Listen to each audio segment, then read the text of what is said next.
The caged forms are C, A, G, E, and D. Okay, so we know the C chord. Bam. Well, any notes on the guitar, when you move it up a whole step, it becomes the next letter from where it was. It's just a basic concept. So if this note right here is a C note, if I move it up a whole step, now it's a D note. A, B, C, D. Okay, C and D. If I move that D note up a whole step, it's the next letter up from D, which is an E. And if you have to, don't be afraid if you have to go A, B, C, D. Okay, yeah, that's right. We are at an E. But this, and notice I went in whole steps. Now, there's an exception to the whole step thing. There's two spots in the natural notes where it's only a half step, and that's E to F. So if I have an open E, F is the first fret. Or if I have E all the way up on the double dots here, F is only a half step up. The other spot is B to C. So if I had E, F, G, A, B, half step to C. Whole step to D, whole step to E, half step to F. So when we take this C chord, that C note, what we'll see, I keep saying C, sorry, we've got C chord, right? The concept I'm going with moving up is that you can do it with an entire form. So if I have a C major chord and I move it up a whole step, it's now the notes of a D major chord. I move it up a whole step, it's the notes of an E major chord. I move it up, you know, from E to F is only a half step, so I have the F. Move it up a whole step, I have a G, okay? But there's a problem with some of these forms, and the C is one of them, because there's open strings. So when I move this up, those open strings, which are the high E and the G, they're still going, hey, you left me behind. I'm still trying to be part of a C chord. When you moved it up, it has a different quality now, because those open strings haven't changed. Now moving this up, actually, this works for a substitution for a D chord. Without, you know, with the open strings changing. It's a really cool chord. I've taught it before in YouTube videos and stuff. You can play that instead of a D chord. But it's, you know, it has different qualities to it that might not work for what you're trying to accomplish, or maybe they will. But so here's where we get into this, you know, kind of, you know, system. And what we have to do is if I played the C chord and I pretended on the guitar that to get any open strings, I need to press down on this thing here called the nut of the guitar. It's the starting point. Let's pretend that we have to press down on that to get any open strings. Well, if I needed to do that to play a C chord now, it's going to be pretty hard, but I'll show you what it looks like.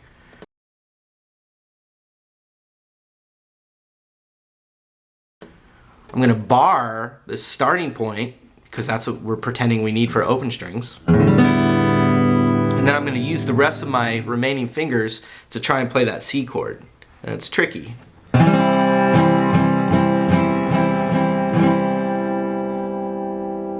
But if I if I scoot it up a half step, the open strings are now changing with me.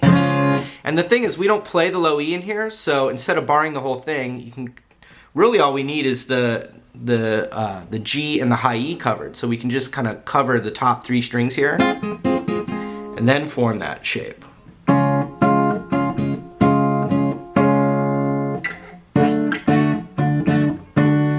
And right off the bat, this shape, if this was C, we're pretending that, if I move it up a whole step, now we have a D major chord using the C form. Check it out.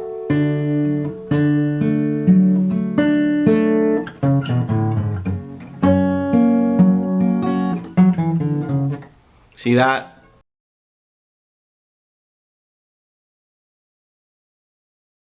Might sound familiar to you.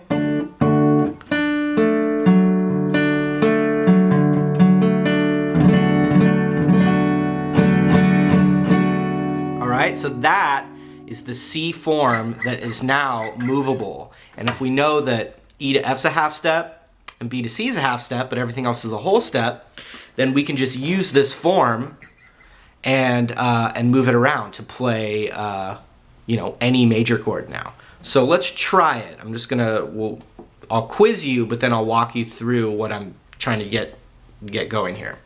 One thing is you could just know that this form has the root on the A string. So if I said, let's play you know, a G major chord using the C shape or the C form to play G major, you could just find G on the A string and then plug in the shape. So G on the A string is right here on the 10th fret. So we want to play a G major chord using the C form. So I'm going to put my pinky on that root, and I'm going to just go through the steps where I'm barring these top three here on the 7th fret right now.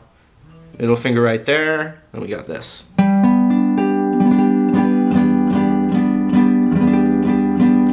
So that is now a G chord that would go right along with this.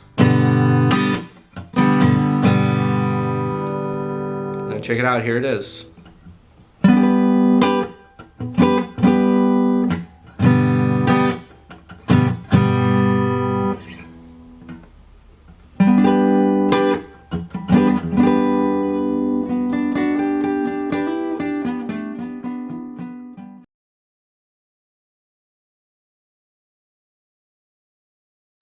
I'll show you some cool tricks later on, but we've got this form now. And most, you know, the thing that we're going to learn a little bit later is just using little pieces of these giant chords, because they're a little cumbersome to just go, you know.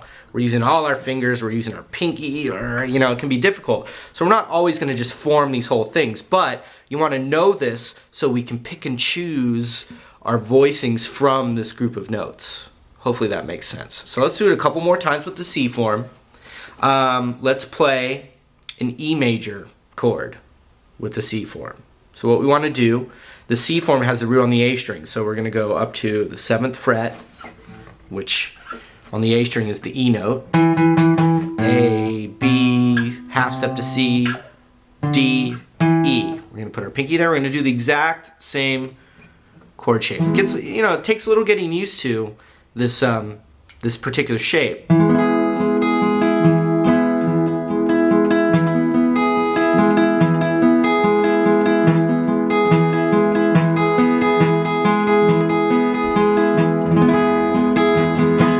Cool thing about this one is you can get the open E in there because it's an E chord.